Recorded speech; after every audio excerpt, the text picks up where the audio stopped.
warahmatullahi wabarakatuh. Perkenalkan, nama saya Siti Aulia Rahmi, NPM 18520059.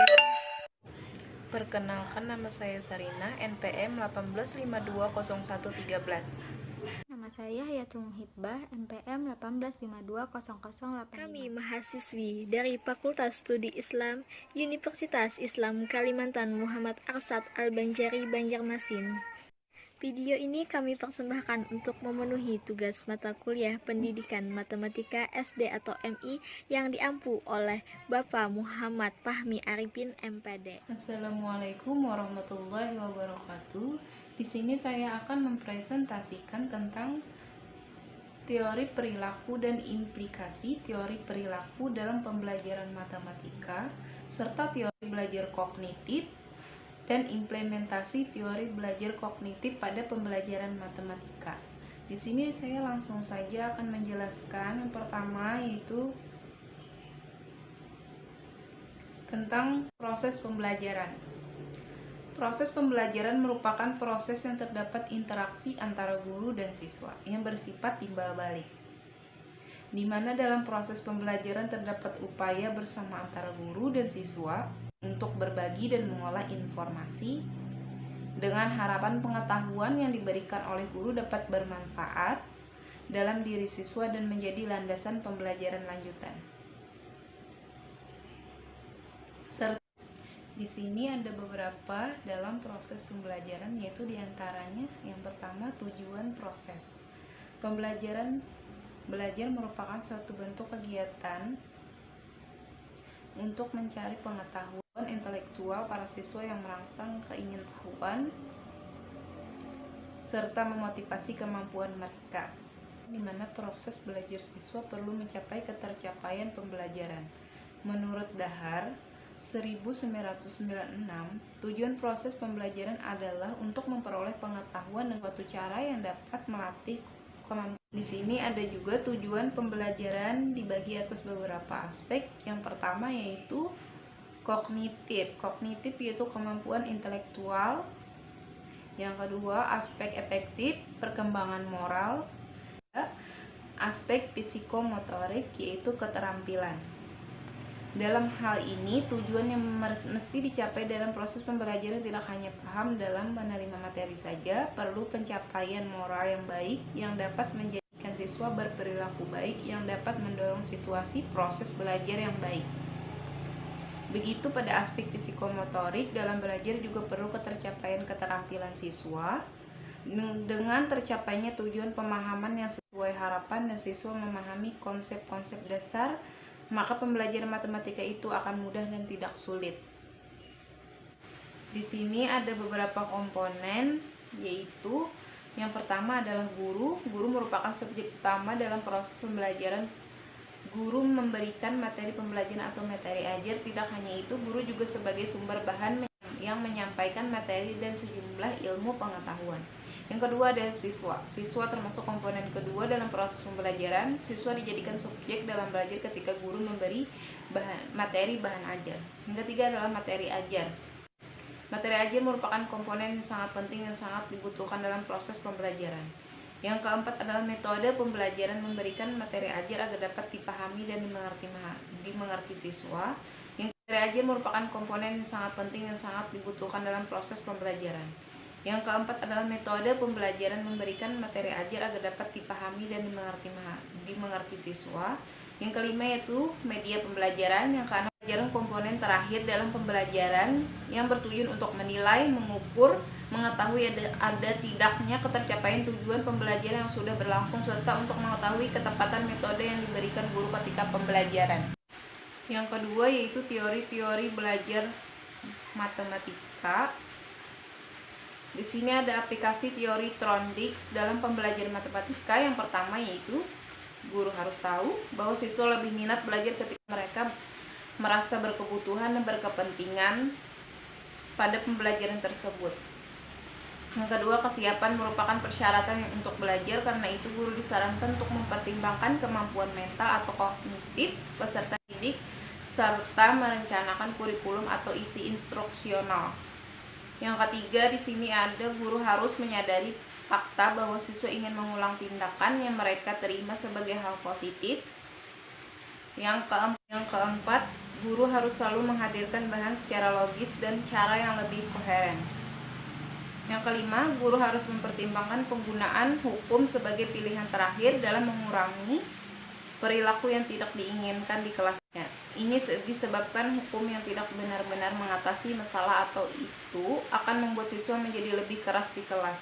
Guru harus menyadari pentingnya latihan atau praktek dalam proses pembelajaran. Saja saya akan melanjutkan yang C, teori Trondheim dalam pembelajaran matematika.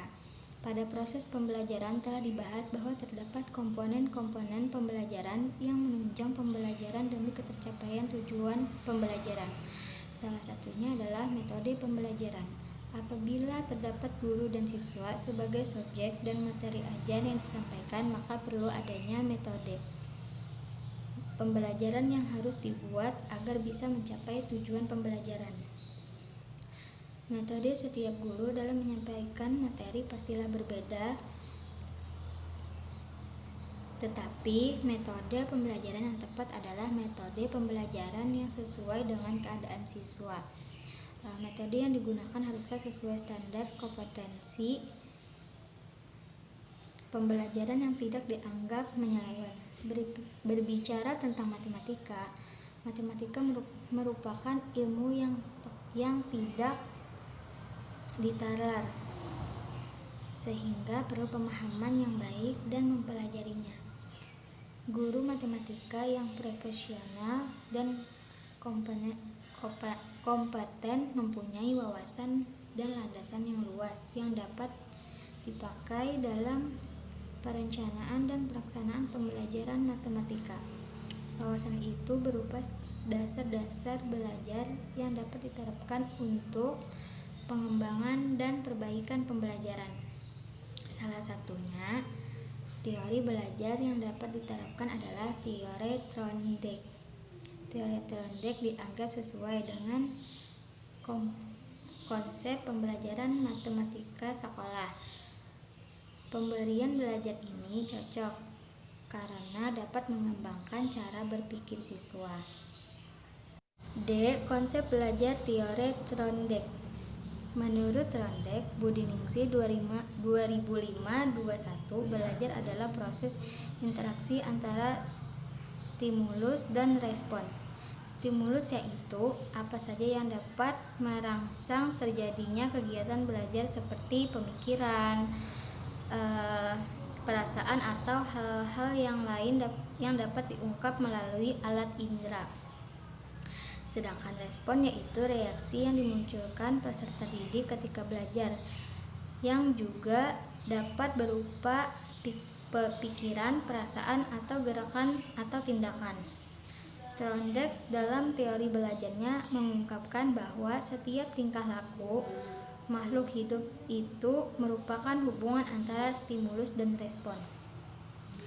Teori Trondheim ini disebut dengan teori kognitisme.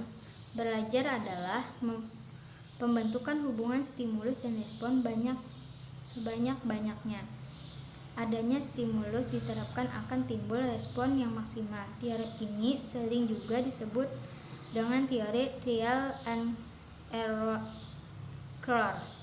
Dalam teori ini, orang yang bisa menguasai hubungan stimulus dan respon sebanyak-banyaknya, maka dapat dikatakan orang ini merupakan orang yang berhasil dalam belajar.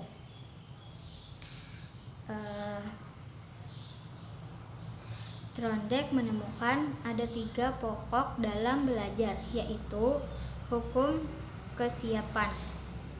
Di dalam hukum kesiapan ini ada 3 keadaan yang menunjukkan berlaku, yaitu pertama, bila ada organisme adanya kesiapan untuk bertindak atau berlaku, dan bila ada organisme itu dapat melakukan kesiapan tersebut, maka organisme akan mengalaminya. Kedua, bila ada organisme ada kesiapan organisme untuk bertindak atau berperilaku, dan organisme tersebut tidak dapat melaksanakan kesiapan tersebut, maka organisme akan mengalami kekecewaan. Ketiga, bila ada organisme tidak ada persiapan untuk bertindak dan organisme itu dipaksa untuk melakukannya, maka hal tersebut akan menimbulkan keadaan yang tidak memuaskan. Yang kedua, hukum latihan. Yang ketiga, hukum akibat. Hukum latihan untuk menghasilkan tindakan yang cocok dan memuaskan untuk merespon sesuatu stimulus, maka seseorang harus mengadakan percobaan dan latihan yang berulang-ulang. Hukum akibat. Hukum akibat Rondek menemukan Daha 2011-18 jika sesuatu tindakan diikuti oleh sesuatu perubahan yang memuaskan dalam lingkungan, kemudian tindakan itu diulangi dalam situasi yang mirip, akan meningkat. Akan tetapi, bila sesuatu perilaku diikuti oleh sesuatu perubahan yang tidak memuaskan dalam lingkungan, kemudian perilaku itu diulangi, akan menuntun. Jadi, konsekuensi perilaku seseorang pada suatu waktu memang peranan penting dalam menemukan perilaku orang itu. Selanjutnya akan disampaikan oleh teman saya yang bernama Rahma. Ini saya akan menyampaikan materi pelajaran tentang implikasi teori Thorndike dalam pembelajaran dan teori belajar kognitif. Implikasi teori belajar Thorndike dalam proses pembelajaran baik digunakan untuk di setiap jenjang pendidikan, mulai dari jenjang pendidikan awal hingga lanjut. Penerapan teori belajar Thorndike dalam pembelajaran matematika memiliki pengaruh yang baik terhadap siswa. Konsep yang diterapkan dalam teori belajar Thorndike ini yaitu konsep mencoba dan mengulang, di mana siswa mencoba berlatih soal secara berulang-ulang. Prinsip teori Thorndike adalah siswa mampu memecahkan suatu masalah. Sebagian besar siswa pasti merasa sulit dengan pembelajaran matematika. Pemberian latihan yang hanya satu kali tidak akan melatih daya pikir siswa. Seperti yang kita ketahui bahwa matematika itu tidak mencakup teori saja, melainkan rumus dan perhitungan. Pemahaman rumus dalam pembelajaran matematika bukan dihafal, melainkan dengan mengerjakan soal-soal matematika. Dalam penerapan teori belajar Thorndike ada beberapa keunggulannya, yaitu yang pertama, teori ini juga disebut dengan teori trial dan error. Dalam teori ini, orang itu bisa menguasai hubungan stimulus dan respon yang sebanyak-banyaknya, sehingga orang akan terbiasa berpikir dan terbiasa mengembangkan pikirannya. Yang kedua, dengan sering melakukan pengulangan dalam memecahkan suatu permasalahan, anak didik itu akan lebih memiliki sebuah pengalaman yang lebih berharga.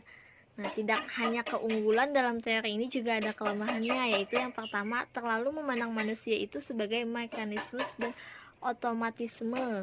Yang kedua, memandang belajar hanya merupakan asosiasi belaka antara stimulus dan respon.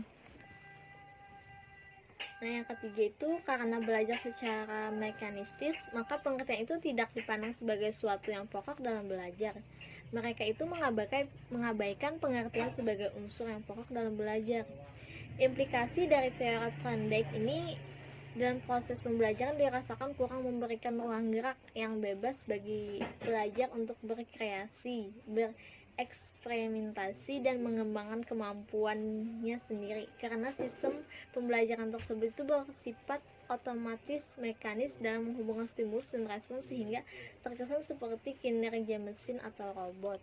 Akibatnya, pelajar kurang mampu untuk berkembang sesuai dengan potensi yang ada pada diri mereka.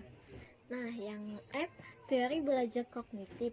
Teori belajar kognitif yang dikemukakan oleh Greenwald dan Petty, Ostrom dan Brecht dalam Baron dan Bimel memusatkan perhatiannya pada analisis respon kognitif, yaitu suatu usaha untuk memahami apa yang dipikirkan orang sewaktu mereka dihadapkan pada stimulus persuasif. dan bagaimana pikiran serta proses kognitif menentukan apakah mereka itu mengalami perubahan sikap dan sejauh mana perubahan itu terjadi. Teori kognitif meliputi kegiatan-kegiatan mental yang sadar seperti berpikir, mengetahui, memahami, dan kegiatan konsepsi mental seperti sikap, kepercayaan, dan pengharapan yang kemudian itu merupakan faktor yang menentukan di dalam perilaku mereka. Ada 3 hal yang terdapat di dalam pembicaraan teori kognitif, yaitu antara lain yang pertama, A. Elemen kognitif. Teori kognitif percaya bahwa perilaku seseorang itu disebabkan adanya satu rangsangan atau stimulus, yakni suatu objek fisik yang mempengaruhi seseorang dalam banyak cara. B. Struktur kognitif. Menurut teori kognitif itu adalah aktivitas mengetahui dan memahami sesuatu itu tidaklah berdiri sendiri. Aktivitas ini selalu dihubungkan dengan rencana, disempurnakan oleh kognisi yang lainnya. C. Fungsi kognitif sistem. Kognitif itu mempunyai beberapa fungsi. Di antaranya fungsi-fungsinya yaitu yang pertama, memberikan pengertian pada kognitif baru. Menurut teori kognitif, pengertian itu terjadi jika suatu kognitif baru dihubungkan dengan sistem kognitif yang telah ada. Yang kedua yaitu menghasilkan emosi dalam tata susunan yang tepat. Transfer belajar itu akan terjadi apabila peserta didik itu telah menangkap prinsip-prinsip pokok dari suatu persoalan dan menemukan generalisasi untuk kemudian lagi digunakan dalam memecahkan masalah pada situasi yang lainnya. Yang dapat kami sampaikan dari kelompok 6, materi tentang teori perilaku dan implikasi teori perilaku dalam pembelajaran matematika, serta teori belajar kognitif dan implementasi teori belajar kognitif pada pembelajaran matematika.